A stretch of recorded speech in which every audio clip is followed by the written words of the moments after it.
Assalamualaikum warahmatullahi wabarakatuh.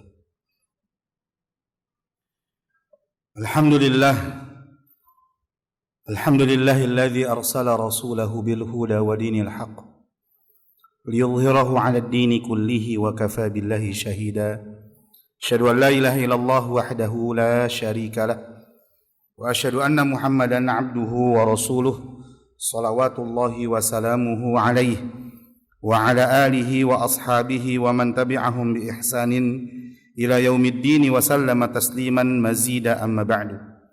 Allahumma inna nas'aluka ilman nafi'an wa rizqan tayyiban wa amalan mutaqabbalan wa lisanan dzakiran wa qalban khashi'an. Allahumma inna na'udzubika min ilmin la yanfa' wa min qalbin la yakhsha' wa min nafsin la tashba' wa min da'watin la yustajabu laha. Jamaah akhwati fillah rahimani wa rahimakumullah. Alhamdulillah, tidak bosan-bosannya lisan kita basahi dengan memuji Allah, bersyukur atas segala nikmat dan karunia yang Allah Subhanahu wa taala limpahkan kepada kita. Nikmat-nikmat dan karunia-karunia yang begitu melimpah dan begitu banyak. Saking banyak dan melimpahnya sampai-sampai kita tidak akan mampu untuk menghitung dan menghimpun seluruh nikmat-nikmat yang Allah Subhanahu wa taala berikan, saking banyaknya dan saking berlimpahnya. Di antara kenikmatan tersebut yaitu kenikmatan berupa kesehatan, kenikmatan berupa kesempatan, kenikmatan berupa kemauan untuk bisa datang ke majelis, dan juga tentunya yang paling besar adalah nikmat berupa keimanan dan keislaman. Dua kenikmatan yang sangat berharga, yang paling berharga, yang tidak bisa dibeli dengan kenikmatan-kenikmatan yang lain sama sekali. Maka sebagai seorang hamba yang beriman kepada Allah dan Rasul-Nya serta beriman kepada hari akhir, hendaknya kita untuk senantiasa berusaha semaksimal mungkin agar kita bisa senantiasa memelihara kenikmatan yang besar tersebut, agar kita bisa senantiasa menjadi hamba Allah yang beriman dan bertakwa kepadanya sampai Allah Subhanahu wa taala mewafatkan kita. Karena sebagaimana Allah Subhanahu wa taala firmankan dalam surah Ali Imran ayat yang ke-102, Allah Subhanahu wa taala menyeru kita sebagai orang-orang beriman. Ya ayyuhalladzina amanu, wahai sekalian orang-orang beriman, ittaqullaha haqqa tuqatih, bertakwalah kalian kepada Allah dengan sebenar-benar takwa. Jadi Allah perintahkan kita untuk bertakwa kepadanya dengan takwa yang sebenar-benarnya. Bukan hanya takwa yang sifatnya klaim atau pengakuan belaka. Saya bertakwa kepada Allah, tapi ternyata perbuatannya tidak menggambarkan ketakwaan sama sekali. Maka takwa yang diperintahkan oleh Allah Subhanahu wa taala yaitu takwa yang sebenar-benarnya. Yaitu sikap seorang untuk melindungi dirinya dari kemurkaan, dari kemarahan dan dari azab Allah dengan cara melaksanakan perintah-perintah Allah dan juga meninggalkan larangan-larangan Allah. Inilah hakikat takwa yang disebutkan oleh para ulama. Maka ketika kita mendapati ada perintah Allah Subhanahu wa taala yang kita ucapkan adalah sami'na wa ata'na, kami dengar ya Allah dan kami taat.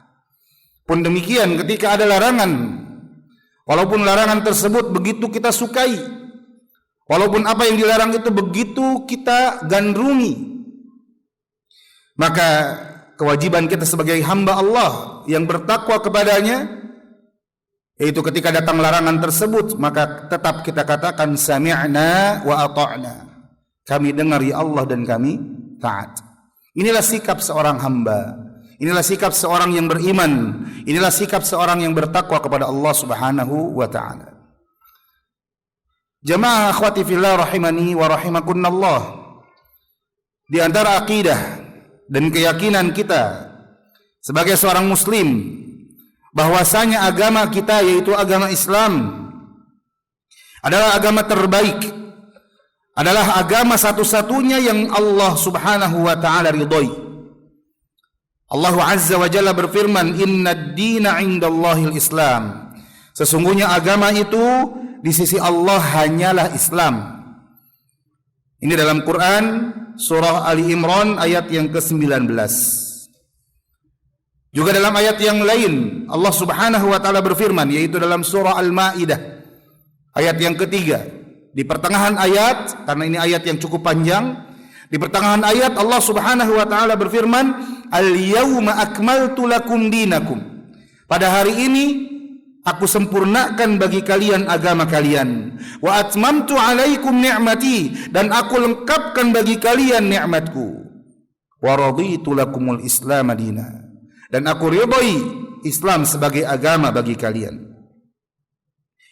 Dan generasi umat Islam ini, generasi emas umat Islam ini, yaitu kalangan sahabat, kalangan tabi'in dan atba'ut tabi'in, tiga golongan, tiga generasi terbaik umat ini. Sahabat, tabi'in dan atba'ut tabi'in atau tabi'ut tabi'in. Sahabat, mereka adalah orang-orang yang berjumpa dengan Rasulullah sallallahu alaihi wasallam, beriman kepada beliau. Ini sahabat. Kemudian yang kedua, golongan atau generasi setelahnya, yaitu para tabi'in. Orang-orang yang beriman kepada Rasulullah SAW dan berjumpa dengan para sahabat. Ini yang disebut dengan tabi'in. Maka para ulama menyebutkan ada orang yang hidup di zaman Nabi SAW, ya, bertemu dengan para sahabat tapi tidak sempat bertemu dengan Nabi. Salah satunya di antaranya adalah apa? Siapa? Raja Najasyi. Rajanya Ethiopia atau Habasyah dahulu. Ini Raja Najasyi ini seorang Nasranian. Sebelumnya adalah seorang Nasrani, orang Kristen. Kemudian datanglah para sahabat hijrah ke Habasyah, hijrah yang pertama dan kedua. Sehingga akhirnya menimbulkan rasa penasaran tentang agama yang dianut oleh orang-orang yang hijrah ke negeri Ethiopia atau Habasyah tersebut. Dan salah satu orang yang diajak berbincang dan diskusi yaitu sahabat yang mulia Ja'far bin Abi Thalib, saudaranya dari Ali bin Abi Thalib. Singkat cerita, akhirnya Najasyi ini masuk Islam. Namun dia menyembunyikan keislamannya. Sampai akhirnya dia wafat, ya, dalam keadaan masih menyembunyikan keislamannya, sehingga tidak ada seorang pun muslim yang menyolatkan beliau. Maka Nabi SAW pun melaksanakan sholat ghaib, sholat jenazah dari jarak jauh, ya, dari kota Madinah. Nabi SAW menyolatkan beliau. Dan ini adalah satu-satunya sholat ghaib yang dilaksanakan oleh Nabi SAW. Dan para ulama menyebutkan Najasyi walaupun hidup di zaman Nabi, tapi karena tidak bertemu dengan Nabi, hanya bertemu dengan para sahabat, disebut sebagai tabi'in. Ini salah satu contoh. Kemudian datang generasi setelahnya, orang-orang yang beriman kepada Allah dan Rasulnya, dan mereka sempat bertemu dengan para tabi'in, muridnya para nabi, para sahabat Nabi. Maka orang-orang yang bertemu dengan tabi'in ini disebut atba'ut tabi'in atau tabi'ut tabi'in. Ini tiga kelompok, tiga generasi terbaik umat ini. Tiga generasi terbaik umat ini. Di mana tiga generasi ini mereka mendapatkan keutamaan berupa ridho Allah Subhanahu wa taala kepada mereka. Mereka mendapatkan sifat kebaikan, sifat terbaik. Mereka disebut adalah orang-orang terbaik dalam beragama. Kata Allah Subhanahu wa taala dan Rasulnya, sebagaimana firman Allah Subhanahu wa taala dalam surah Ali Imran ayat yang ke-110, Allah berfirman, "Kuntum khaira ummatin ukhrijat linnas." Kalian adalah sebaik-baik umat yang dikeluarkan ke tengah-tengah manusia. Kalian di sini Allah Subhanahu wa taala menggunakan khitab kalian, yang maknanya adalah orang-orang yang menyaksikan ayat ini turun, yaitu para sahabat radhiyallahu anhum ajma'in. Dan juga tiga kelompok atau tiga generasi terbaik tadi, sebagaimana Nabi SAW bersabda, khairukum qarni, sebaik-baik kalian atau khairun nasi qarni, sebaik-baik manusia adalah orang-orang yang ada di generasiku, kata Nabi, yaitu para sahabat. Tsummal ladzina yalunahum, kemudian orang-orang peninggal mereka, setelah mereka, yaitu para tabi'in. tsummal ladzina yalunahum, kemudian ya generasi setelahnya lagi, yaitu para tabi'ut tabi'in. Ini adalah 3 generasi terbaik, yang mana di 3 generasi inilah Islam begitu jaya, begitu mulia, begitu ditakuti dan disegani oleh musuh-musuhnya. Namun sayang, jamaah rahimani Allah wa iyyakum ajma'in, kenyataan kemuliaan yang dimiliki oleh kaum muslimin, kenyataan kemuliaan yang dimiliki oleh Islam dan kaum muslimin ini, yang dahulu begitu disegani oleh musuh-musuhnya, yang dahulu ketika pekik takbir dikumandangkan melalui mulut-mulut mereka, maka membuat gentar, membuat takut musuh-musuhnya, membuat lari tunggang langgang musuh-musuhnya. Sekarang kita dapati kemuliaan, kejayaan tersebut begitu mulai memudar, bahkan hilang sama sekali. Kaum muslimin yang dahulu disegani sekarang begitu mudah dinistakan, begitu mudah dihinakan, begitu mudah disepelekan. Mengapa demikian? Mengapa bisa terjadi hal ini, jamaah? Bukankah sekali lagi Islam adalah seharusnya menjadi tinggi dan mulia? Bahkan Nabi SAW bersabda, al-Islamu ya'lu wa la yu'la alaih. Islam itu tinggi dan tidak ada yang lebih tinggi dari Islam kedudukannya. Namun sekarang malah kita dapati seakan-akan tidak punya nilai sama sekali. Ada apa gerangan? Maka jamaah rahimani Allah wa iyyakunna ajma'in, jauh-jauh hari, yaitu sekitar 14 abad yang lalu, kekasih kita Muhammad sallallahu alaihi wasallam, Rasulullah, telah menggambarkan keadaan kaum muslimin yang kita dapati di akhir zaman sekarang. Nabi bersabda, yushikul umam, hampir tiba masa para umat-umat itu, yaitu musuh-musuh Islam, orang-orang kafir, antada'a alaikum, mereka menyeru satu sama lain di atas kalian untuk menyerang kalian, kama tada'al akalatu ila qas'atiha, sebagaimana orang-orang yang akan makan, orang-orang yang lapar saling memanggil, saling menyeru, saling mengajak satu sama lain terhadap hidangan-hidangan mereka. Faqala qail, maka berkatalah seseorang kepada Nabi SAW, wa min qillatin nahnu yawma idh, apakah karena sebab jumlah kita yang sedikit pada zaman itu ya Rasulullah? Qal, Nabi bersabda, bal antum yawma idzin katsir, bahkan kalian itu pada hari tersebut, pada zaman itu kalian jumlahnya begitu banyak. Walakinnakum gutha ka gutha'is sail, namun kalian itu hanyalah buih, jumlahnya banyak tapi seperti buih yang dibawa oleh banjir, yang dibawa oleh air bah. Buih walaupun banyak tapi tidak bermanfaat. Buih walaupun banyak tapi tidak punya pendirian. Buih walaupun banyak, dia mengikuti arus kemana arus itu membawa. Mau ke utara, mau ke selatan, mau ke timur, mau ke barat, selama arus itu membawanya dia akan terus ikut. Ini buih, jemaah. Dan tidak sedikit buih itu bercampur dengan kotoran-kotoran, dengan sampah-sampah yang dibawa oleh banjir bah tersebut, oleh air bah tersebut. Ini sifat buih. Dan seperti inilah kaum muslimin pada zaman sekarang, di mana kaum muslimin begitu tidak memiliki pendirian, begitu mudah ikut-ikutan. Ada yang viral diikuti, ada yang seru diikuti, ada yang lagi rame diikuti, nggak mau ketinggalan. Orang-orang anak zaman sekarang menyebutnya FOMO, gitu ya. Ya, FOMO itu apa? Seneng mengikuti hal-hal yang baru, mengikuti apa yang sedang ngetren, yang lagi rame. Ya, ini keadaan orang-orang kaum muslimin zaman sekarang, terutama para pemuda-pemudinya. Kemudian Nabi bersabda, wala yanza'annallahu min suduri aduwikumul mahabata minkum, dan sungguh Allah akan mencabut rasa takut, rasa gentar terhadap kalian dari dada-dada musuh kalian. Wala yakdhifannallahu fi qulubikumul wahan, dan Allah akan mencampakkan ke dalam hati-hati kalian satu penyakit yang berbahaya yang namanya al-wahan. Seorang sahabat berkata, ya Rasulullah, wa mal wahan? Ya Rasulullah, apa itu al-wahan?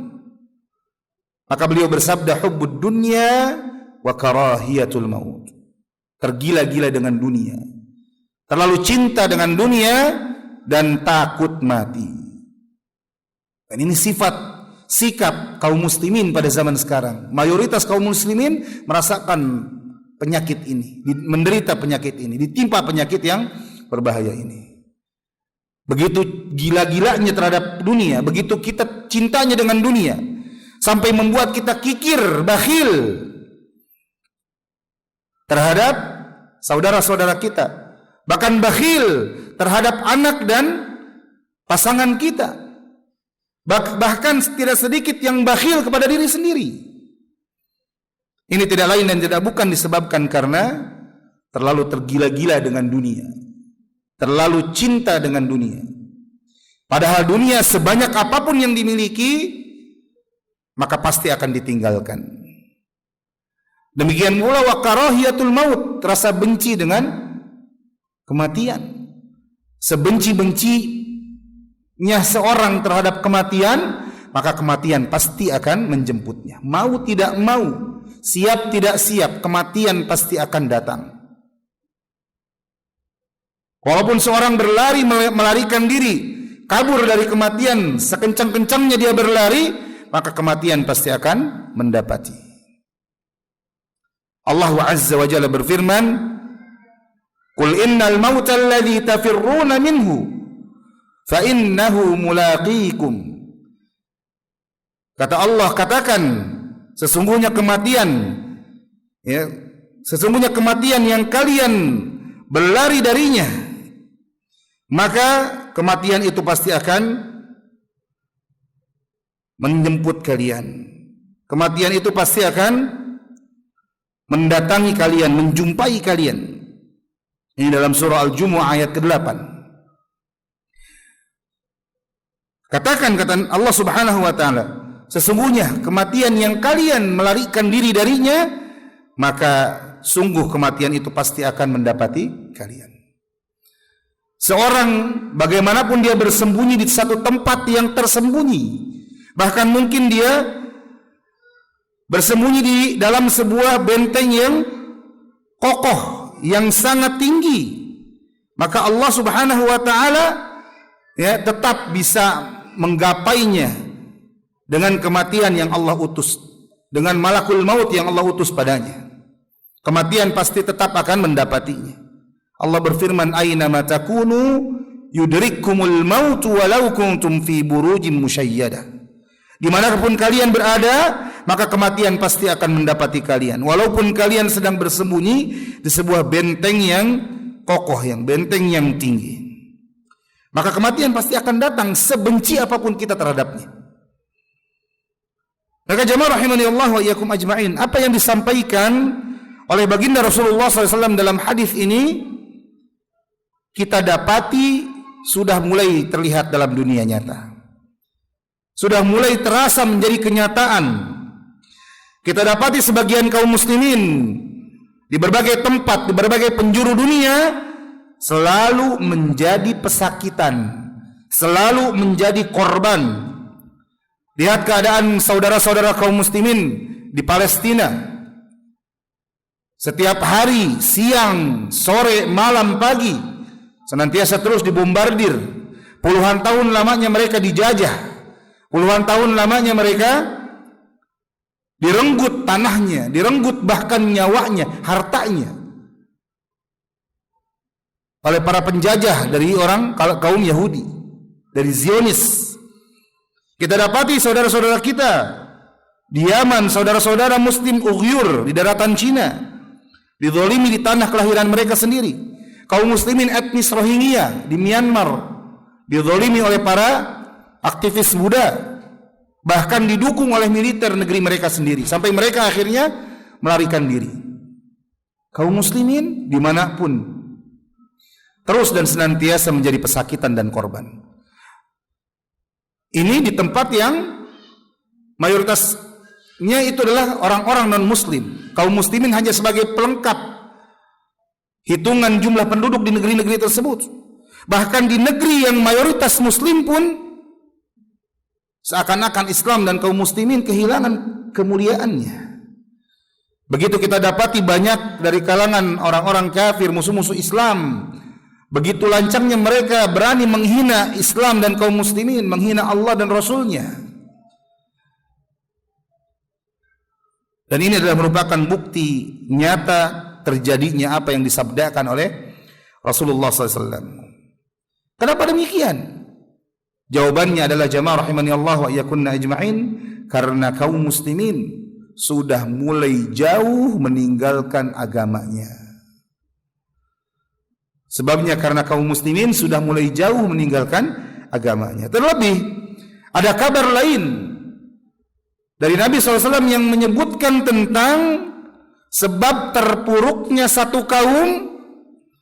Itu disebabkan adalah karena kaum tersebut buruk interaksinya dengan Al-Quranul Karim. Nabi SAW bersabda, Innallaha yarfa'u bihadzal kitabi aqwaman wa yada'u bihi akharin. Sesungguhnya Allah mengangkat beberapa kaum dengan sebab kitab ini, yaitu Al-Quran. Allah angkat derajat sekelompok orang disebabkan karena Al-Quran, disebabkan karena Al-Quranul Karim. Dan sebaliknya Allah hinakan sekelompok orang yang lain disebabkan karena Al-Quran juga. Dan ternyata itulah realita yang kita dapati terjadi di tengah-tengah umat Islam dewasa ini. Sebagian dari orang Islam merasa malas dengan Al-Quran, merasa malas membaca Al-Quran, padahal di dalamnya terdapat petunjuk untuk hidup di dunia ini, petunjuk bagi seorang muslim untuk bisa mendapatkan kebahagiaan di dunia dan di akhirat. Sebagian orang merasa tidak punya waktu untuk membaca Al-Quranul Karim, padahal di dalamnya terdapat pahala yang begitu banyak dan begitu besar. Bahkan pahala membaca Al-Quran bukan hitungannya satu kali beramal, satu kali membaca Al-Quran. Pahala membaca Al-Quran itu hitungannya setiap huruf yang dibaca. Nabi bersabda dalam hadis yang sahih, man qara'a harfan min kitabillah falahu bihi hasanah wal hasanatu bi asyri amsalihha. Barang siapa yang membaca Al-Quran satu huruf saja dari Al-Quran, maka dia akan mendapatkan satu huruf ini diganjar dengan satu pahala. Dan satu pahala dilipat gandakan menjadi 10 kebaikan. La aqulu alif lam mim harfun. Kata Nabi, aku tidak mengatakan alif lam mim itu satu huruf.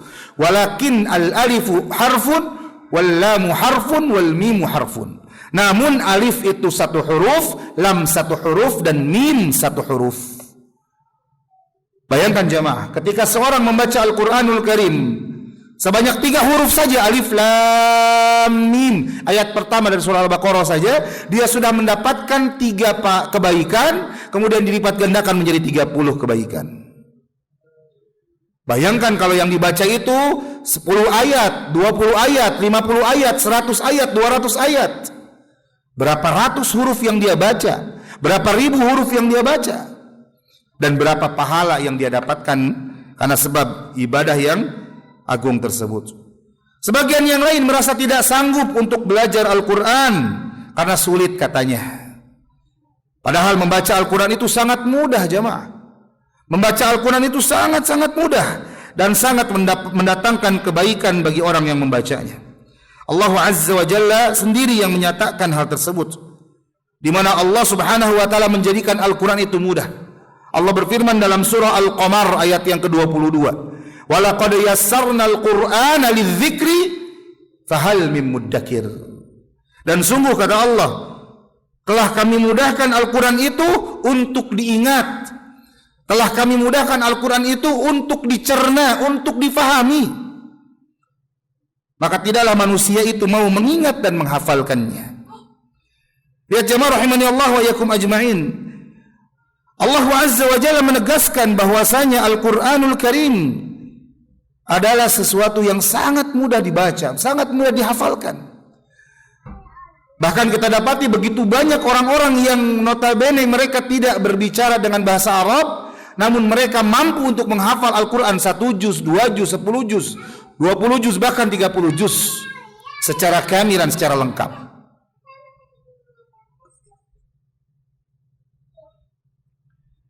Maka ini adalah bukti mukjizat dari Al-Quranul Karim, bahwa Al-Quran itu begitu mudah difahami, begitu mudah dihafalkan. Dan membaca Al-Quran itu bisa mendatangkan ketenangan jiwa, ketenangan hati. Dan ini bahkan dipersaksikan oleh orang-orang yang notabene mereka belum masuk Islam, masih kafir. Ya. Kita dapati begitu banyak orang-orang yang masuk Islam, sebabnya karena mereka membaca Al-Quranul Karim dari awal sampai akhir, dari Al-Fatihah sampai An-Nas, dan mereka mendapati ketenangan, mereka mendapati kebenaran dan kebaikan yang ada di dalam Al-Quran yang mereka baca, walaupun terjemahan yang mereka baca.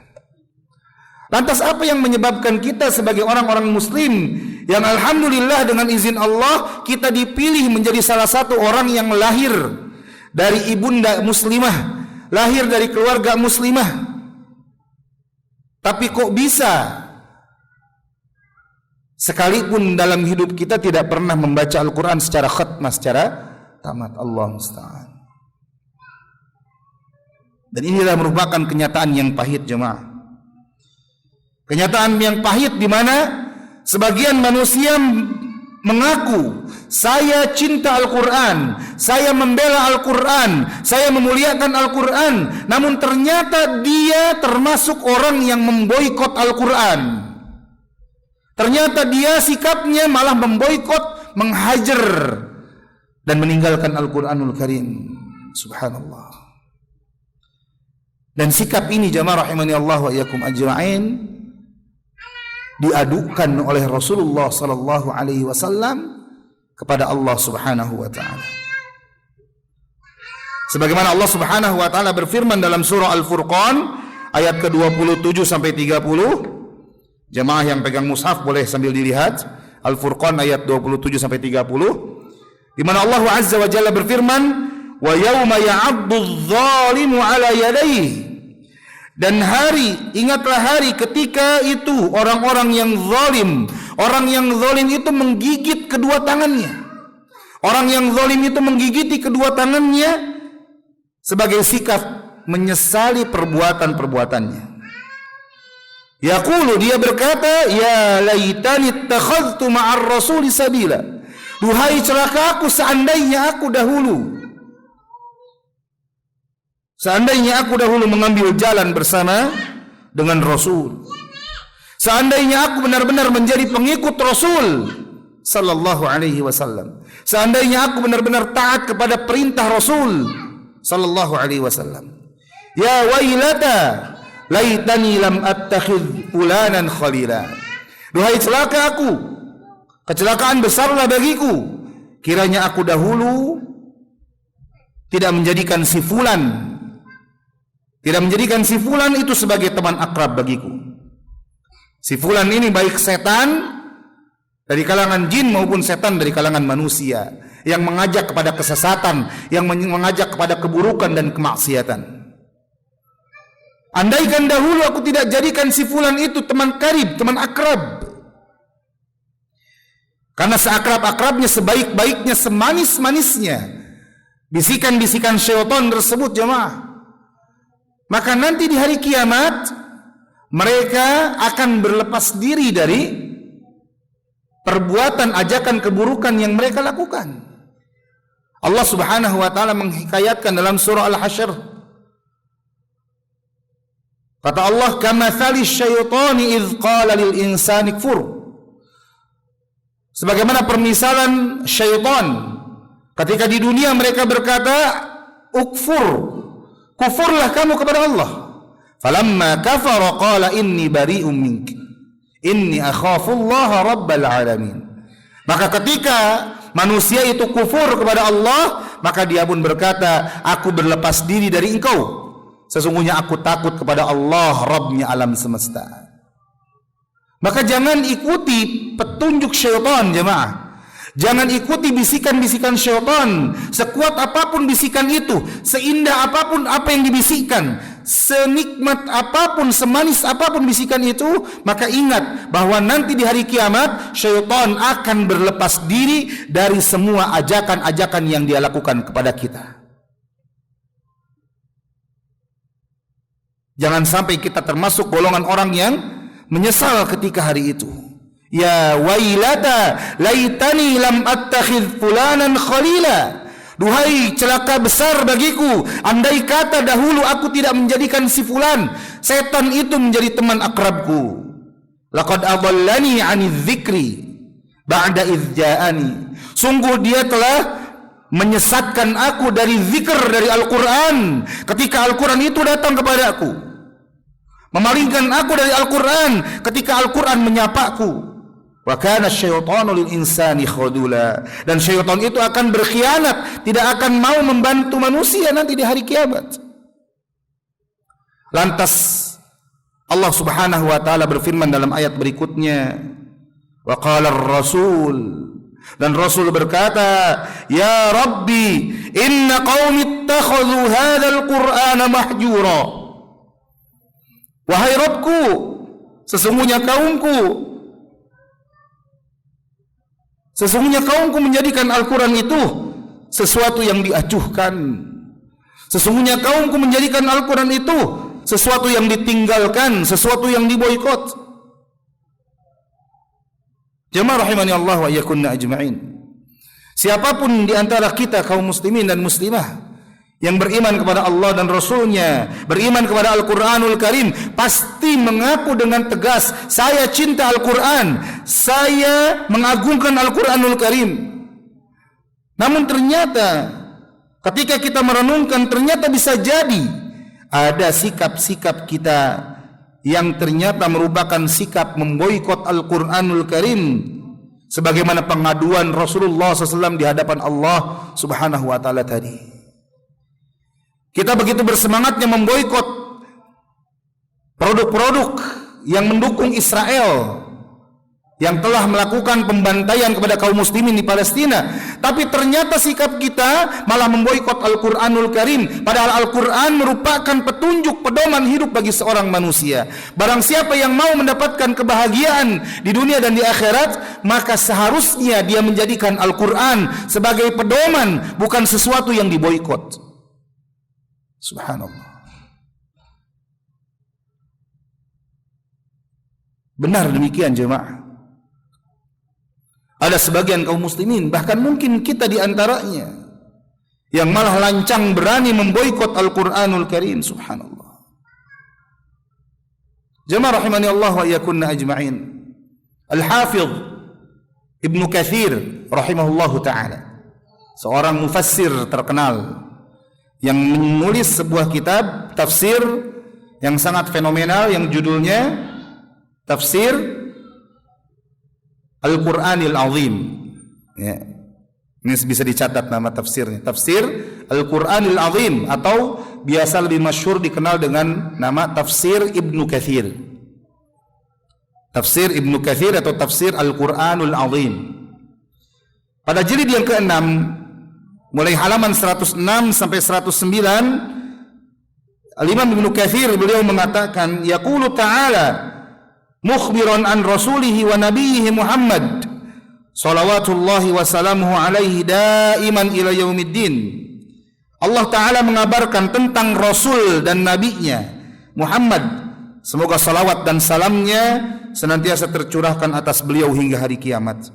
Annahu qala, bahwasanya beliau berkata, ya Rabbi, wahai Rabbku, inna qaumi ittakhadhu hadzal qur'ana mahjura.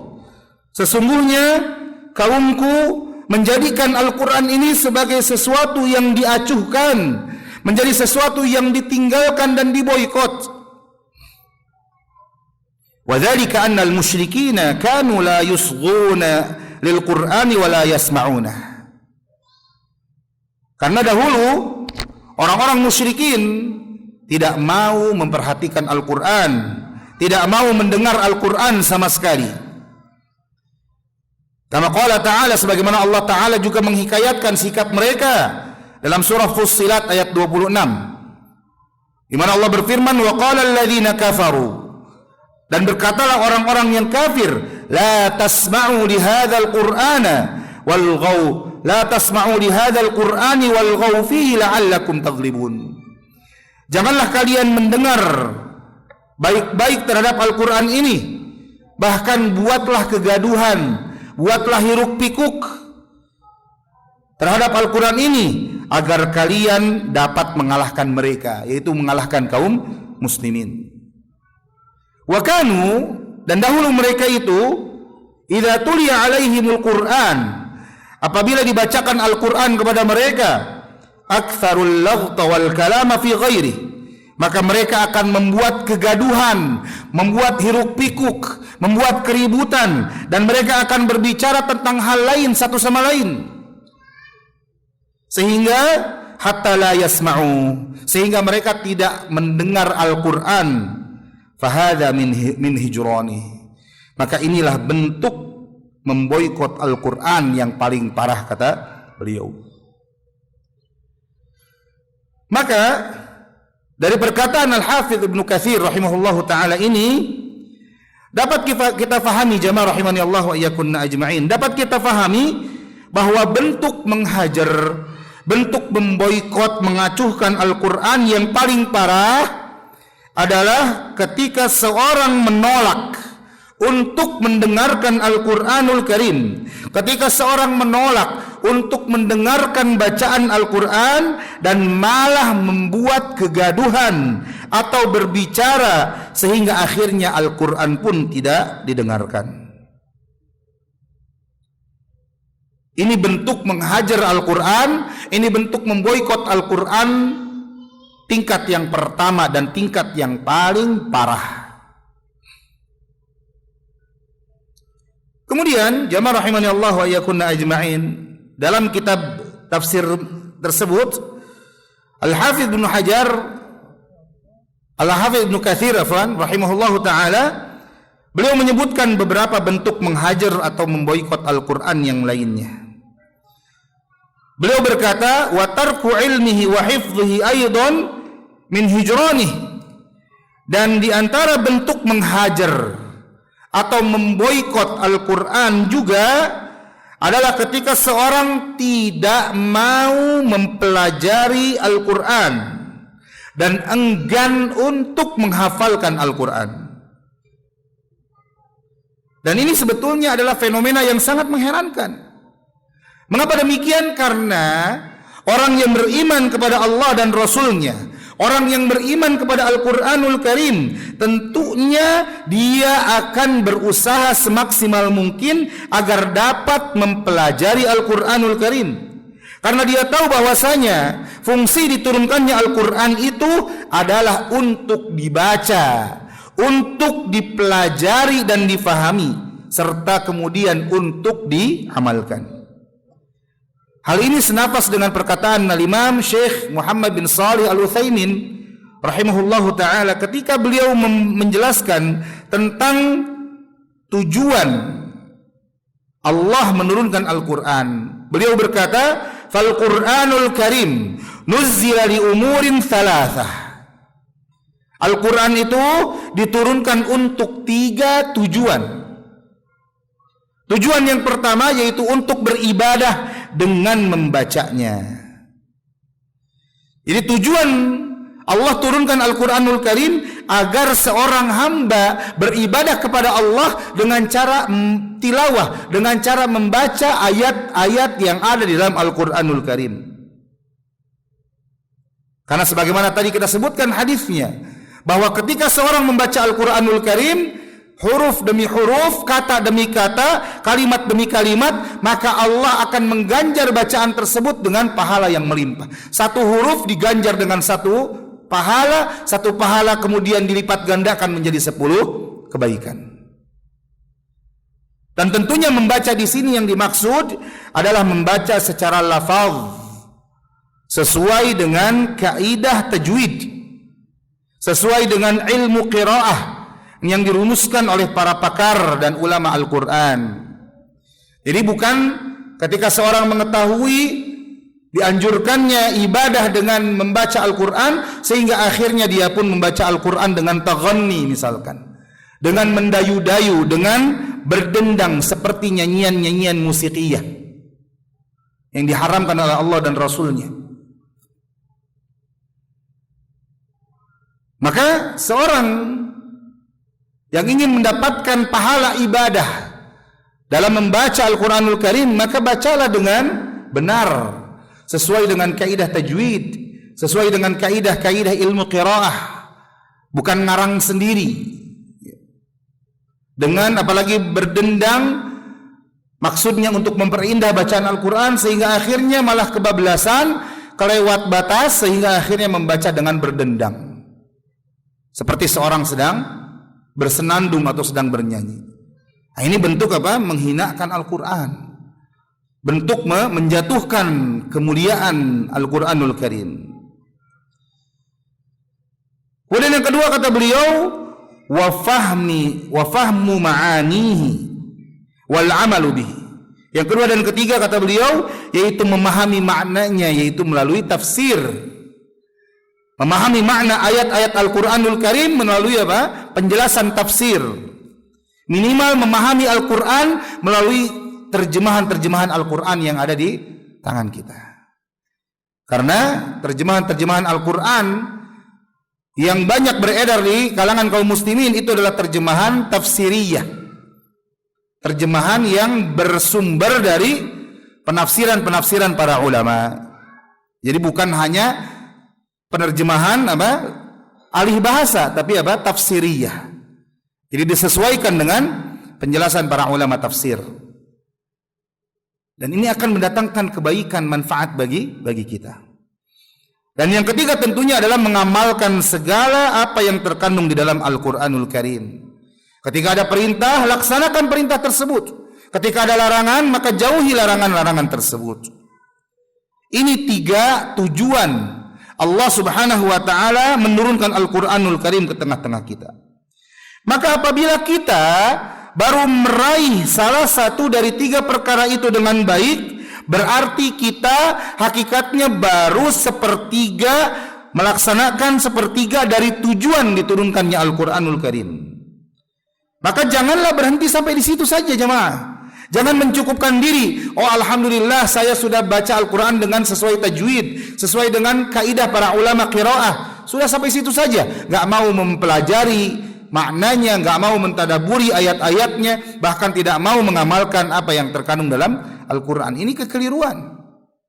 Ketika kita sudah sampai di satu perkara dari tiga hal yang menjadi tujuan Allah turunkan Al-Quran, maka dorong diri kita, semangatlah untuk terus dapat meraih sisa dua perkara lainnya. Maka dengan itu jamaah, kita akan mendapatkan predikat hamba terbaik sebagaimana sabda Rasulullah sallallahu alaihi wasallam, khairukum man ta'allamal Qur'ana wa 'allamah. Sebaik-baik kalian adalah orang yang mempelajari Al-Qur'an dan orang yang mengajarkan Al-Qur'an. Perhatikan jemaah, Al-Imam Ibnul Qayyim rahimahullahu taala ketika memberikan penjelasan terhadap hadis yang mulia ini, beliau berkata, wa ta'allumul Qur'ani wa ta'limuhu yatanawalu ta'alluma hurufihi wa ta'limaha wa ta'alluma ma'anihi wa ta'limaha. Mempelajari Al-Quran itu dan mengajarkannya mencakup dua perkara. Dikatakan seorang mempelajari dan mengajarkan Al-Quran itu ketika dia melakukan dua perkara. Yang pertama yaitu mempelajari dan mengajarkan huruf-huruf dan lafaz-lafaz dalam Al-Quranul Karim, yang disebut oleh Syekh Utsaimin sebagai tilawah lafziyah. Tilawah lafziyah atau tilawah secara lafaz. Seorang mempelajari bagaimana membaca huruf-huruf muqatta'ah, alif lam mim, alif lam ra, kaf ha ya ain sad. Cara membaca nun, sad, yasin, toha dan sebagainya.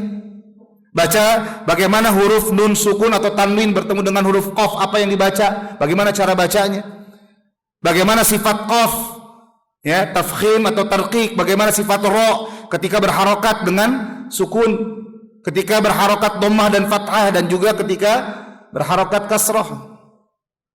Ini namanya tilawah lafziyah, mempelajari dan mengajarkan Al-Quran secara lafaz, secara huruf demi huruf. Kemudian yang kedua, yaitu ketika seorang mempelajari dan mengajarkan Al-Quran secara maknanya. mempelajari dan mengajarkan makna-makna Al-Quran. Kemudian Al-Imam Ibnu Qayyim berkata, wa huwa asyrafu qismai ta'allumihi wa ta'limihi. Dan ini poin yang kedua tadi. Poin yang kedua itu apa? Mempelajari dan mengajarkan makna Al-Quran. Poin yang kedua ini merupakan jenis mempelajari dan mengajarkan Al-Quran yang paling mulia. Karena makna Al-Quran itu merupakan tujuan diturunkannya Al-Quran. Karena mempelajari dan mengajarkan makna Al-Quran itulah tujuan Allah turunkan Al-Quran ke tengah kita. Adapun lafaz, kata dan huruf-huruf dalam Al-Quran, maka itu semua adalah sarana untuk dapat mencapai makna dari Al-Quranul Karim. Maka kata beliau, fata'allumul ma'na wa ta'limuhu ta'allumul ghayati wa ta'limuha. Maka mempelajari dan mengajarkan makna-makna Al-Quran hakikatnya adalah mempelajari dan mengajarkan tujuan diturunkannya Al-Quran. Wa ta'allumul lafdzil mujarrad wa ta'limuhu ta'allumul wasaili wa ta'limuha. Sedangkan mempelajari dan mengajarkan lafaz-lafaz Al-Quran tajwid secara tajwid, maka hakikatnya adalah mempelajari dan mengajarkan sarana saja. Wa bainahuma kama bainal ghayati wal wasail. Dan perbandingan di antara keduanya, di antara mempelajari lafaz dan mempelajari makna, ini adalah terkait dengan perbandingan antara tujuan dan sarana. Jangan sampai kita fokus dengan sarana, akhirnya lupa untuk mencapai tujuan. Untuk demikian, kalau kita ingin menggapai tujuan, maka jaga, laksanakan, peliharalah sarana-sarananya, sehingga kita akan mudah mencapai tujuan tersebut. Wadih jemaah? Jelas? Jelas gak? Kemudian yang keberapa ini? 3 ya. Ini dicatat kan? Apa tadi judulnya sampai ketiga ini? Bentuk menghajar atau memboikot Al-Quran menurut Al-Hafidz Ibnu Katsir. Tadi yang pertama apa? Menolak untuk mendengarkan bacaan Al-Quran dan malah membuat gaduh, membuat ribut atau berbicara sehingga akhirnya Al-Quran tidak didengarkan. Yang kedua, tidak mau mempelajari Al-Quran dan enggan untuk menghafalkannya. Yang ketiga, wa tarkul imani bihi wa tasdiquhu min hijranihi. Dan di antara bentuk menghajar atau memboikot Al-Quran yaitu tidak mau beriman kepada Al-Quran dan tidak mau membenarkan kabar-kabar yang ada dalam Al-Quran. Beriman kepada Al-Quran merupakan pondasi keimanan yang apabila ada yang hilang atau ada hilang keimanan kepadanya, maka bangunan iman pun akan runtuh. Allah Subhanahu wa ta'ala menurunkan kitab Al-Quran ini sebagai pedoman hidup bagi setiap manusia, sebagai pedoman petunjuk hidup agar manusia tersebut, agar sang hamba bisa mendapatkan kebahagiaan di dunia dan di akhirat. Oleh karena itu Allah Subhanahu wa ta'ala menjelaskan tentang sifat-sifat kitab suci yang mulia ini. Di antaranya sifat Al-Quran yang disebutkan oleh Allah Subhanahu wa ta'ala yang pertama, sifat Al-Quran yang pertama, berarti ini apa? Poin tambahan ya. Poin lanjutannya itu apa? Al-Quran adalah mu'jizat yang diturunkan kepada Rasulullah sallallahu alaihi wasallam. Al-Quran adalah sebagai mu'jizat yang diturunkan kepada Rasulullah SAW sebagai penutup kitab-kitab sebelumnya. Sebagaimana maklum bahwa Al-Quran adalah kitab terakhir. Al-Quran adalah kitab terakhir yang tidak akan ada lagi kitab suci samawi atau kitab yang turun dari langit setelah Al-Quran. Al-Quran adalah penutup, Al-Quran adalah penyempurna. Al-Quran adalah pemutus yang hak dan yang batil yang terdapat dalam kitab-kitab sebelumnya yang sudah banyak diubah-ubah oleh tangan-tangan manusia. Maka di antara mukjizat Al-Quran adalah bahwa Al-Quran terbukti sampai sekarang, ya, tidak ada satupun kitab yang mampu menandingi Al-Quranul Karim. Bahkan Allah Subhanahu wa ta'ala memberikan tantangan. Allah Subhanahu wa ta'ala memberikan tantangan kepada orang-orang musyrikin beberapa kali agar mereka bisa mendatangkan tandingan bagi Al-Quranul Karim, di mana saat itu orang-orang Arab di zaman itu dalam keadaan sedang pada tingkat puncak balaghah, puncak kefasihan dalam berbicara dan berkata-kata. Mereka orang-orang yang fasih dalam berbahasa. Mereka orang-orang yang jago piawai dalam berkata-kata, dalam bersilat lidah, dalam bersyair. Bukan bermusik ya, bersyair. Dan Allah Subhanahu wa ta'ala tantang mereka yang sedang berada di puncak balaghah dan kefasihan. Allah tantang mereka agar mereka mendatangkan yang semisal dengan Al-Quran. Allah Azza wa Jalla berfirman dalam surah At-Tur ayat 33 dan 34. Am yaquluna taqawwalah bal la yu'minun. Ataukah mereka mengatakan dia, yaitu Muhammad, membuat-buat Al-Quran? Sebenarnya mereka itu tidak beriman, bukan cari-cari alasan. Mereka itu tidak beriman kepada Allah dan Rasulnya. Falyatu bihaditsin mithlihi in kanu shadiqin. Maka kalau mereka menganggap Muhammad itu membuat-buat Al-Quran, mereka reka Al-Quran, maka kalau demikian hendaklah mereka datangkan kitab yang semisal sebagai tandingan bagi Al-Quran. Kalau mereka benar-benar orang yang jujur, kalau mereka benar-benar orang yang berada di atas kebenaran. Demikianlah Allah tantang mereka. Allah tetapkan bagi mereka tantangan tersebut, dan Allah tetapkan bagi mereka bahwa mereka walaupun berada di puncak balaghah dan kefasihan, maka mereka tidak akan mampu untuk membuat kitab tandingan Al-Quran. Walaupun seluruh manusia, bahkan jin sekalipun ikut berkumpul untuk melakukannya. Allah Azza wa Jalla berfirman dalam surah Al-Isra ayat 88. Qul la in ijtama'atil insu wal jinnu ala an ya'tu bimithli hadzal Qur'an la ya'tu bimithlihi walau kana ba'duhum li ba'din dhahira. Katakanlah, sesungguhnya jikalau manusia dan jin berkumpul untuk bisa membuat tandingan yang serupa dengan Al-Quran, niscaya mereka, kata Allah, tidak akan mampu untuk membuat tandingan yang serupa dengan Al-Quran. Sekalipun sebagian mereka menjadi membantu, menolong, bekerja sama dengan sebagian yang lain. Maka ketika orang-orang kafir tidak mampu memenuhi tandingan tersebut, maka Allah tantang mereka yang masih bersikeras, berkeras kepala, menuduh Nabi membuat Al-Quran sendiri. Maka Allah tantang mereka untuk menurunkan ayatnya dengan tantangan yang lebih rendah dari sebelumnya. Sebelumnya Allah tantang mendatangkan kitab yang semisal, maka kemudian Allah tantang mereka, gak usah satu kitab, cukup 10 surah saja dalam Al-Quran, atau 10 surah saja yang semisal dengan Al-Quran. Allah berfirman dalam surah Hud ayat 13 dan 14, am yaqulu naftarah. Bahkan mereka mengatakan Muhammad itu telah mereka-reka membuat-buat Al-Quran itu. Qul fa'tu bi asyri suwarin mithli. Maka katakanlah, kalau demikian datangkanlah 10 surah saja.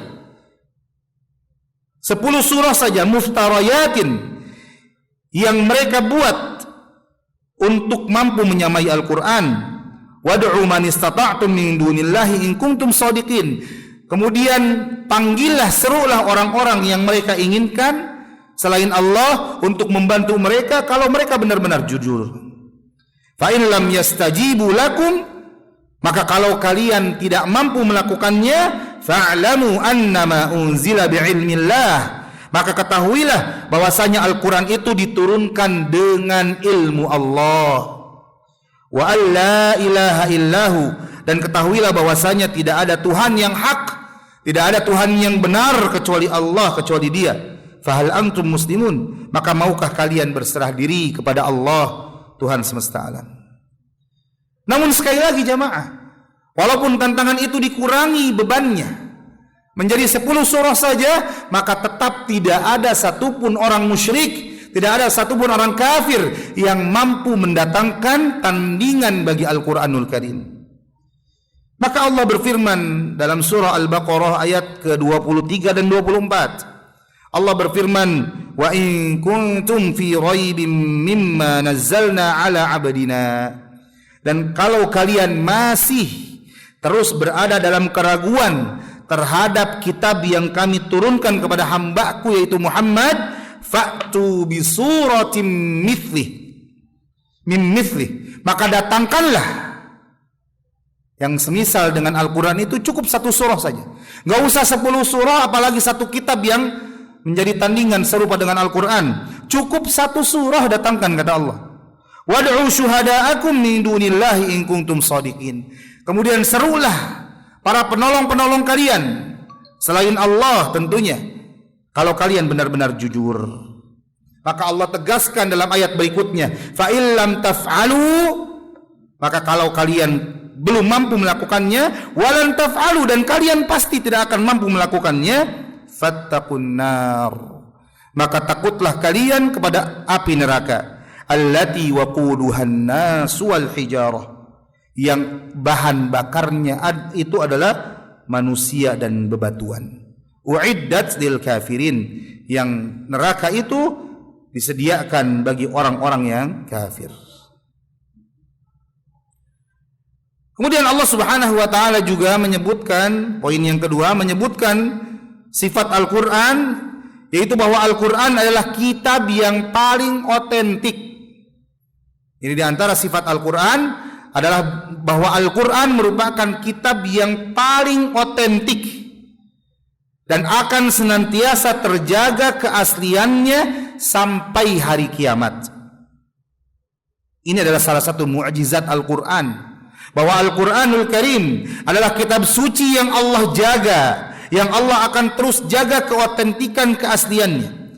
Allah Subhanahu wa taala yang menjamin itu dalam Al-Quranul Karim, dalam surah Al-Hijr ayat yang ke-9.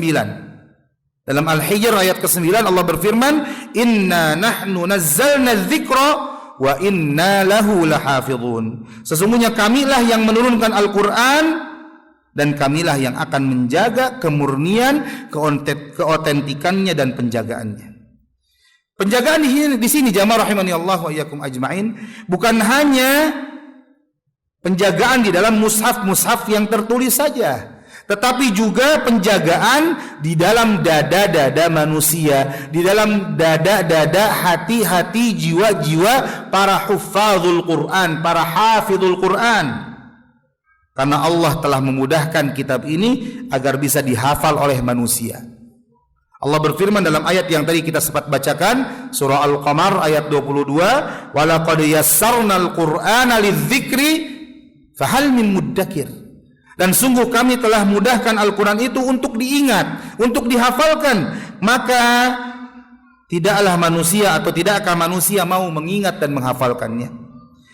Al-Quran ini jamaah rahimani Allah wa iyyakum ajma'in terbukti satu-satunya kitab yang paling banyak dihafal oleh manusia, bahkan mudah dihafal oleh orang-orang yang tidak berbicara dengan bahasa Arab sekalipun. Bahkan tidak sedikit anak-anak kecil di bawah umur yang belum bisa baca Al-Quran, namun mereka mampu menghafal Al-Quranul Karim. Ketika mereka dengar ayat-ayat yang dibacakan, ketika mereka mendengar abi, uminya, ayah, bundanya membaca ayat-ayat Al-Quran, mengulang-ulang bacaan Al-Quran, sehingga akhirnya bacaan itu pun masuk ke telinganya, terpatri dalam hatinya. Ini mukjizat Al-Quranul Karim jemaah. Al-Quran adalah satu-satunya kitab yang sangat mudah dibaca sepanjang sejarah manusia, satu-satunya ayat atau kitab yang mudah dihafalkan sepanjang sejarah manusia dari Adam sampai nanti manusia terakhir di akhir zaman. Bahkan tidak ada kitab yang dihafalkan dengan begitu sempurnanya seperti kitab Al-Quranul Karim ini. Dan mungkin tidak ada satupun pemeluk agama lain selain Islam yang memiliki kitab suci lalu mereka hafal dari awal sampai akhir, kata per kata, huruf per huruf, sebagaimana kaum muslimin menghafalkan Al-Quranul Karim. Sekali lagi, ini adalah merupakan salah satu mukjizat Al-Quran, di mana Allah mudahkan untuk dihafal. Al-Quran yang berisi 6.600-an ayat, yang terdiri dari 114 surah, di antaranya ada surah-surah yang panjang seperti surah Al-Baqarah yang terdiri dari 286 ayat, surah Ali Imran terdiri dari 200 ayat, surah An-Nisa terdiri dari 147 ayat, dan seterusnya. Namun Allah mudahkan ayat-ayat tersebut, surah-surah tersebut, Al-Quranul Karim tersebut untuk dihafalkan oleh manusia. Bahkan sekali lagi bisa dihafalkan oleh orang yang bukan penutur bahasa Arab sekalipun. Tidak memandang apakah itu anak kecil maupun orang dewasa, semuanya bisa dan mampu dimudahkan oleh Allah untuk menghafal Al-Quranul Karim. Sekali lagi, ini merupakan mukjizat dari Al-Quranul Karim. Kemudian sifat yang ketiga dari Al-Quranul Karim ini adalah bahwa Al-Quran merupakan kitab petunjuk, hudal linnas, pedoman bagi manusia. Dan ini yang harus kita ingat, yang harus kita imani, yang harus kita yakini. Allah Subhanahu wa taala berfirman dalam surah Al-Isra ayat yang ke-9, "Inna hadzal Qur'ana yahdi lillati hiya aqwam." Sesungguhnya Al-Quran ini akan membimbing manusia kepada petunjuk yang lebih lurus. Dan sifat yang keempat, yaitu bahwasanya Al-Quranul Karim kitab yang tidak ada keraguan sedikit pun di dalamnya. Al-Quranul Karim petunjuk, pedoman bagi manusia, dan secara saintifik semuanya sudah terbukti dengan gamblang. Dan kita sebagai manusia akhir zaman merupakan manusia-manusia saksi mata, saksi hidup yang melihat pembuktian demi pembuktian dari ayat-ayat yang ada di dalam Al-Quranul Karim. Bahkan salah satu tokoh, salah satu pakar perbandingan agama, yaitu Dr. Zakir Naik, beliau mengatakan bahwasanya sekitar 85% ayat-ayat Al-Quran itu sudah dibuktikan secara sains. Adapun 15%-nya masih ambigu. Namun kalau nanti di kemudian hari dibuktikan, pasti juga terbukti 100% sesuai dengan sains. Karena kalau dari segi statistik 85% itu menunjukkan mu'dham, menunjukkan mayoritas, dan itu sudah menunjukkan kebenaran dan keotentikan, ya. Dan masuk akalnya Al-Quranul Karim sesuai dengan sains, karena Al-Quranul Karim diturunkan oleh Allah Subhanahu wa ta'ala, zat yang menciptakan seluruh sains-sains tadi. Allah Subhanahu wa ta'ala berfirman, "Dzalikal kitabu la raib fihi hudal lil muttaqin." Inilah Al-Quran, inilah kitab yang tidak ada keraguan sama sekali di dalamnya, hudal lil muttaqin, sebagai petunjuk bagi orang-orang yang bertakwa. Maka dengan sifat ini jemaah, kita akan merasakan ketenangan jiwa ketika kita membaca Al-Quran, karena kita yakin bahwasanya di dalam Al-Quran tidak ada keraguan sama sekali, tidak ada kebatilan, kesalahan sama sekali di dalamnya. Allah Azza wa Jalla berfirman dalam surah Fussilat ayat 42. Allah berfirman, "La ya'tihil batilu min baini yadayhi wala min khalfih, tanzilum min hakimin hamid." Yang tidak datang kebatilan kepadanya, yaitu Al-Quran sama sekali. Tidak ada dalam Al-Quran yang namanya batil, kesalahan, keburukan, kejelekan, baik di depan maupun di belakangnya.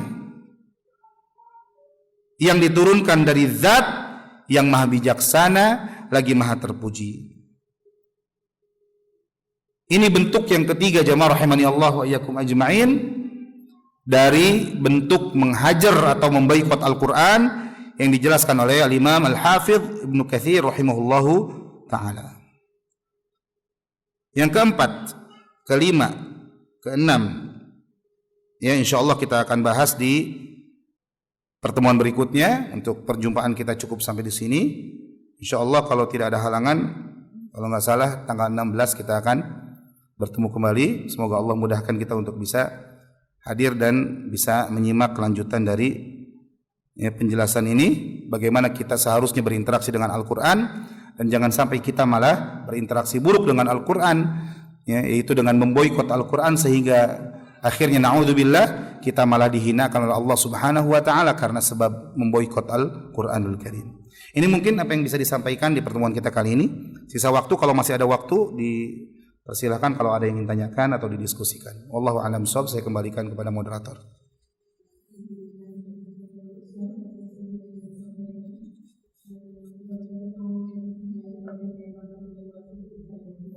Amin.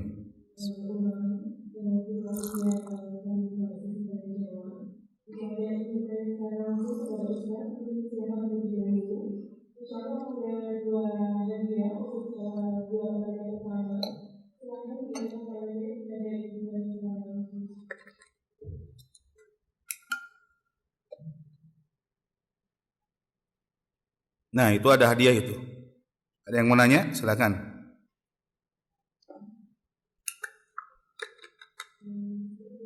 Enggak ada. Ya. Ya, silakan.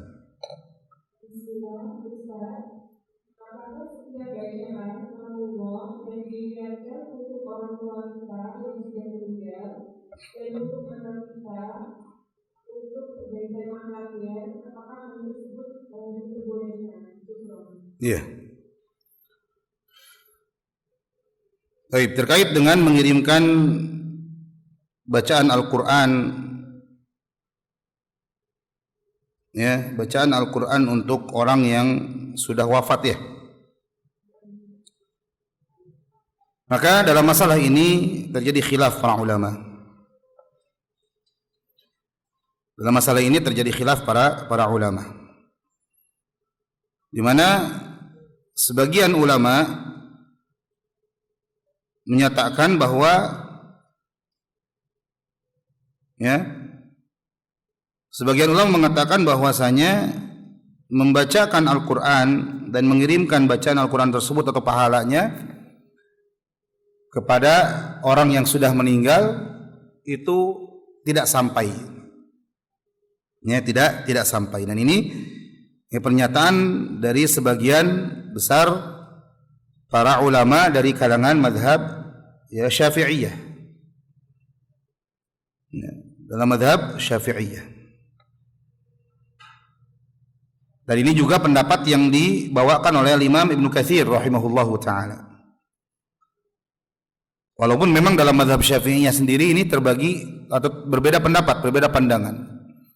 Tadi Imam Ibnu Katsir membawakan pendapat yang masyhur. Jadi pendapat yang masyhur di kalangan mazhab Syafi'i mengatakan bahwa menghadiahkan pahala bacaan Al-Quran itu tidak sampai pada mayit.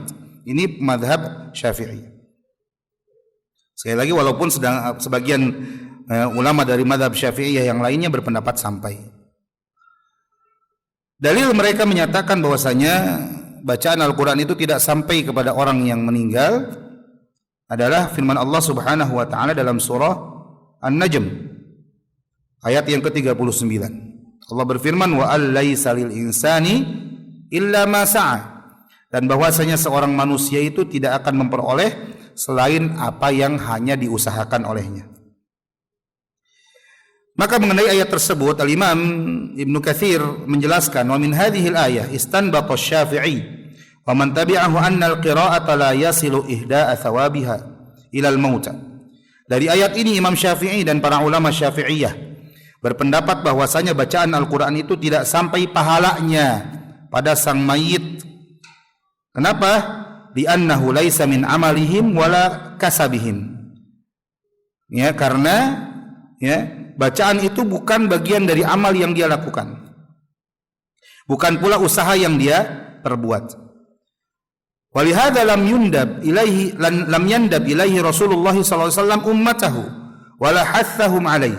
Oleh karena itu Nabi SAW tidak menganjurkan sama sekali.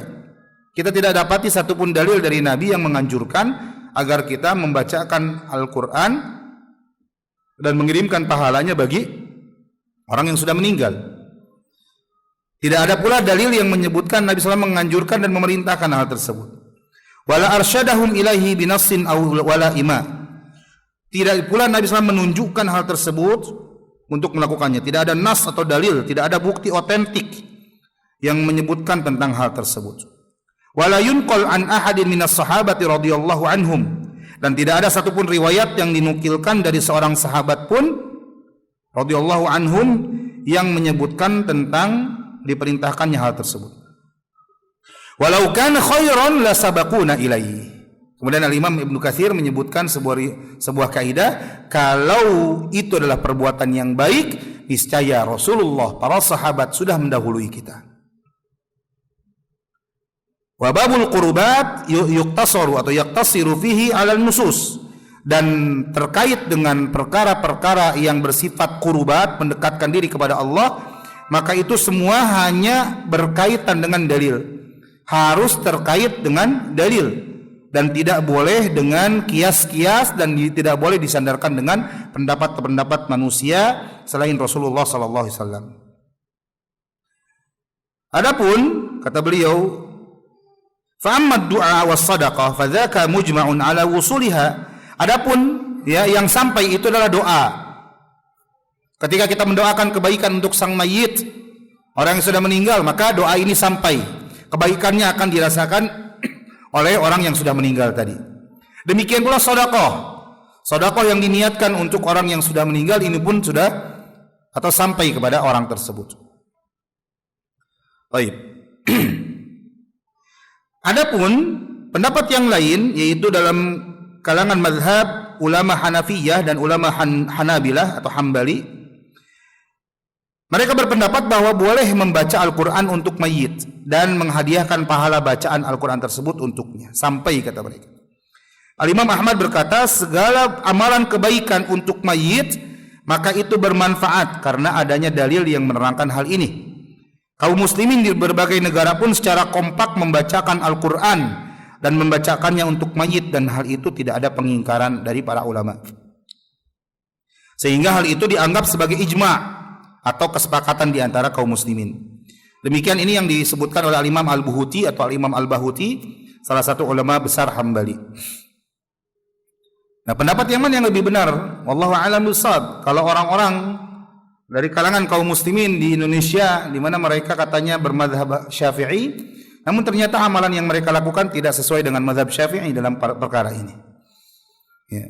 Sedangkan mazhab kami, mazhab Hambali, malah menyatakan sampai doa kebaikan atau bacaan Al-Quran merupakan kebaikan, dan kebaikan yang diniatkan dihadiahkan untuk orang yang sudah meninggal maka dibolehkan. Yang keliru adalah apa? Ketika berkumpul secara khusus, duduk-duduk, makan-makan bersama, kemudian membacakan ayat-ayat, kemudian dihadiahkan. Ini yang keliru. Ya. Tapi ketika seorang membaca Al-Quran kemudian dia niatkan bahwa saja bacaan Al-Quran ini pahalanya untuk ayah saya yang sudah meninggal, untuk ibu yang sudah meninggal, maka menurut mazhab Hambali, menurut Imam Ahmad ini sampai. Walaupun menurut Imam Syafi'i tidak sampai. Nah, ini masalah khilafiyah, ya, masalah khilafiyah. Wallahu a'lam bishawab. Adapun untuk mengubah ya akhlak anak menjadi lebih baik, maka ya, yang perlu kita lakukan untuk mengubah akhlak ini, yang pertama adalah kita berdoa kepada Allah Subhanahu wa taala. Karena akhlak itu hadiah dari Allah, jemaah. Akhlak itu hadiah dari Allah. Akhlak itu didapatkan dengan dua hal. Yang pertama, ya, pemberian dari Allah langsung. Allah tanamkan akhlak yang baik pada seseorang mulai dari dia lahir. Allah jadikan itu watak bawaan, tabiat bawaan. Dan cara yang kedua seorang ingin mendapatkan akhlak yang baik adalah dengan menempa diri, melatih diri. Wa man yatasabbar yusabbirhu Allah. Barang siapa yang ingin menjadi orang penyabar, maka dia melatih dirinya bersabar, maka Allah jadikan dia penyabar. Jadi seorang menempa diri, melatih diri menjadi memiliki akhlak yang baik, menjadi manusia yang berakhlak baik. Ini dua cara. Dan tentunya kedua-duanya itu pemberian dari Allah, taufik dari Allah. Maka minta kepada Allah agar kita dan anak kita diberikan akhlak yang mulia. Kemudian yang kedua yaitu apa? Agar anak kita berakhlak yang baik, berubah menjadi berakhlak baik, maka jadilah kita orang tua yang berakhlak baik. Karena anak itu imitasi orang tua. Karena anak itu ya mengikuti orang tuanya.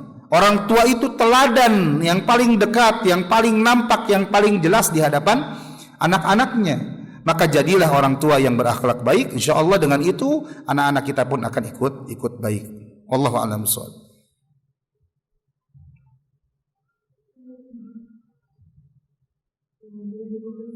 Ya.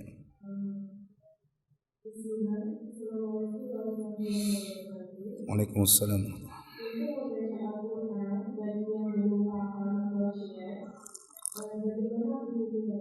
Ya. Saya ingin membaca Al-Quran, tapi ternyata bacaan saya masih terbata-bata, masih belum sempurna makhrajnya. Maka yang pertama yang harus dilakukan adalah semangat belajar. Semangat belajar untuk memperbaiki bacaan. Tempuh jalan. Kalau perlu mengeluarkan uang, keluarkan uang. Ya. Kalau susah cari yang gratisan, cari guru yang bisa mengajarkan kita memperbaiki bacaan Al-Quran, walaupun harus dengan mengeluarkan sebagian harta kita, karena itu adalah investasi akhirat kita. Cari guru, ya, semangat menempuh jalan memperbaiki bacaan Al-Quran. Kalau ternyata kita masih terbata-bata dalam keadaan kita sedang berusaha memperbaiki bacaan kita, kemudian kita semangat memperbaiki bacaan, di samping itu semangat untuk memperbanyak bacaan Al-Quran, maka kita akan dapat 2 pahala. Nabi SAW bersabda, Al-mahiru bil-Qur'ani ma'as safaratil kiramil bararah. Orang yang mahir lancar baca Al-Quran, maka kedudukannya setara dengan para malaikat yang mulia, malaikat yang berbakti dan dekat dengan Allah. Walladzi yatata'ta'u fihi wa huwa 'alaihi syakun lahu ajran.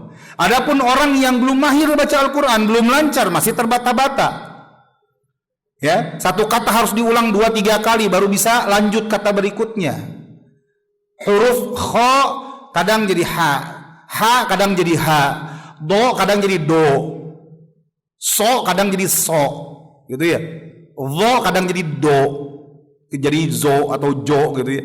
Tapi kita masih dalam proses belajar, dalam proses memperbaiki bacaan. Terbata-bata, bahkan merasa kesulitan saat baca Al-Quran, harus benar-benar berusaha, bahkan setiap baca Al-Quran sampai berkeringat, gitu ya, banjir dengan keringat. Kenapa? Karena benar-benar usaha, effortnya besar untuk baca Al-Quran. Walladzi yatata'ta'u fihi wa huwa 'alaihi syakun, katanya. Apa yang dia dapatkan? Lahu ajran, dia dapat 2 pahala. Yang pertama pahala baca Al-Quran, yang kedua pahala bersusah payah dalam ibadah. Jadi gak ada yang rugi jemaah. Baca Al-Quran itu adalah kata Allah, tijaratan la tabur. Baca Al-Quran itu adalah perniagaan yang tidak akan rugi. Lancar pahalanya besar, kedudukannya mulia. Tidak lancar, tetap dapat pahala yang banyak. Baca sedikit pahalanya banyak, baca banyak apalagi. Maka jangan sampai bosan untuk belajar Al-Quran, jangan sampai bosan baca Al-Quran, dan tentunya jangan sampai bosan menelaah, meneliti, menghayati, mentadaburi ayat-ayat Al-Quran, dan juga amalkan apa yang terkandung di dalamnya. Wallahu a'lam bishawab. Waalaikumsalam. Iya. Iya.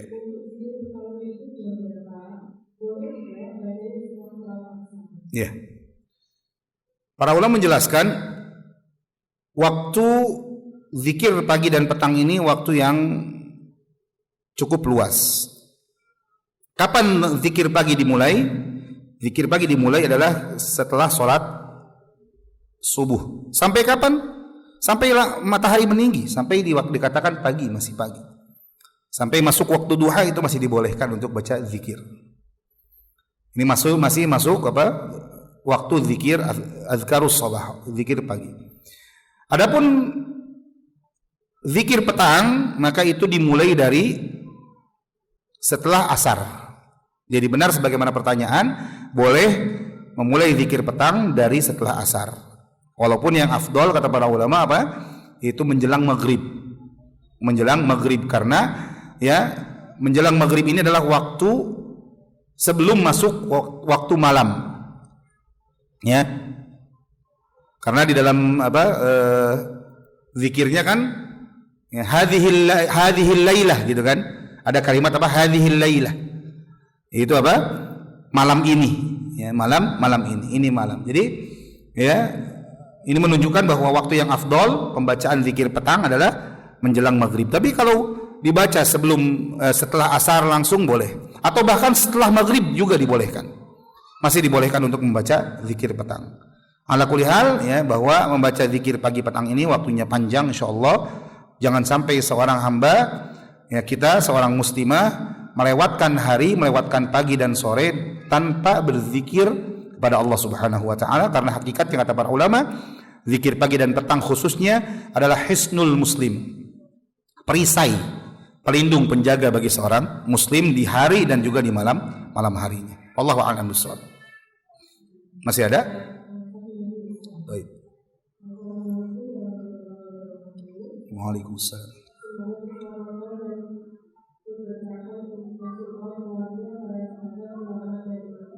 Amin.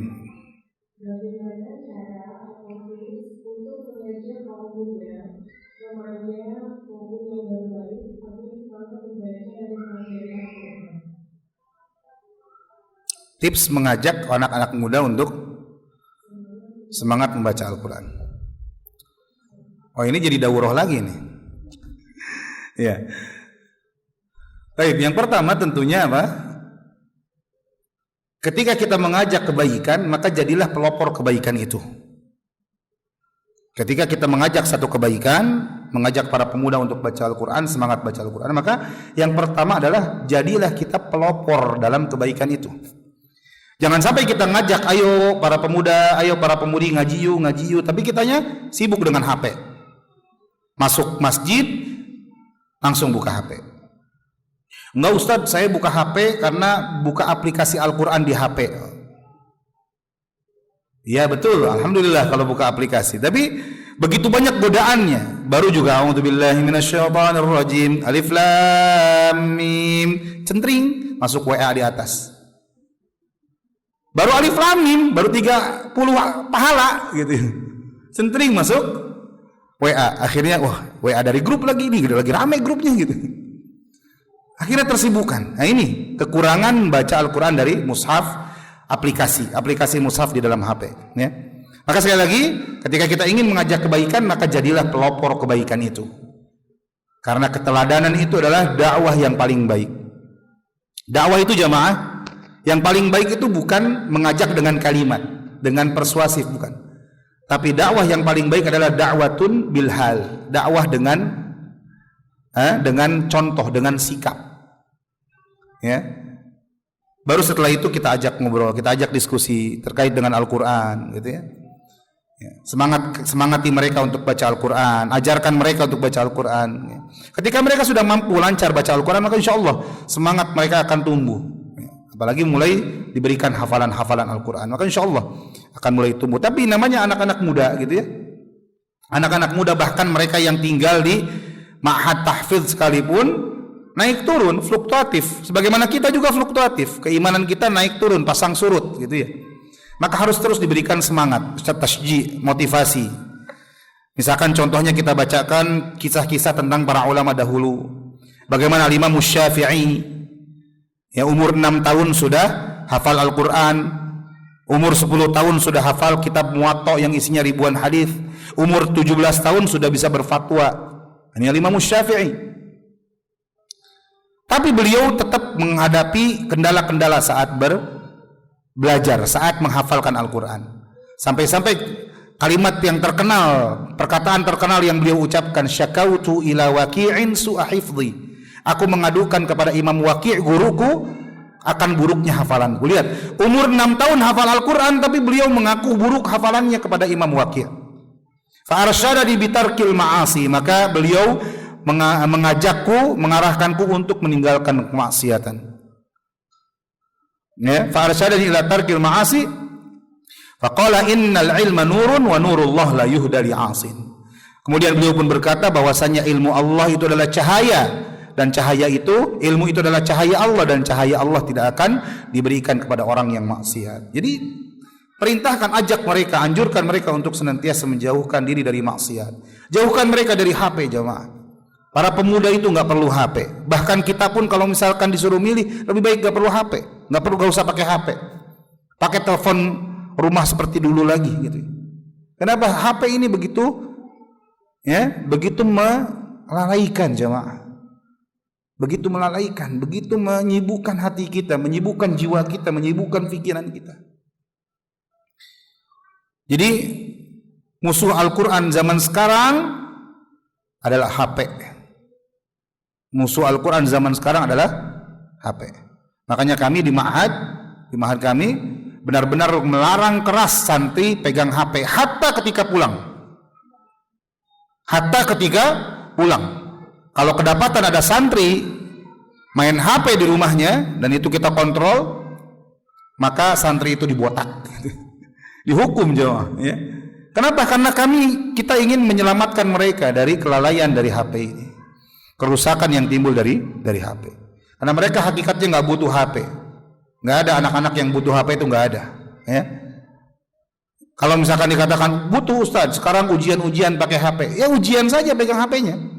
Di luar itu nggak usah pegang HP, karena HP itu menjadi musuh terbesar dan terberat bagi Al-Quranul Karim. Ingin semangat baca Al-Quran, jauhkan dari keburukan HP. Insya Allah akan semangat untuk membaca Al-Quran. Wallahu a'lam bishawab.